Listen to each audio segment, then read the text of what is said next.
لن أسمح أن ترتكب هذه الخيانة باسم الثورة الجزائرية.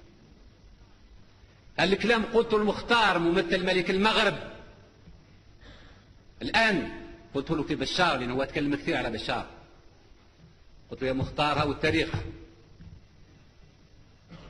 لأن سياسة العرش ترمي إلى ابتلاع المنطقة كلها. احنا رفضنا مثل ما رفضنا بالأمس أن تكون تندوف قاعدة لكي تحتل تضرب منها موريتانيا المستقلة. فنحن اليوم كذلك سنقبل وسنفتح ذراعينا للنساء الصحراويات.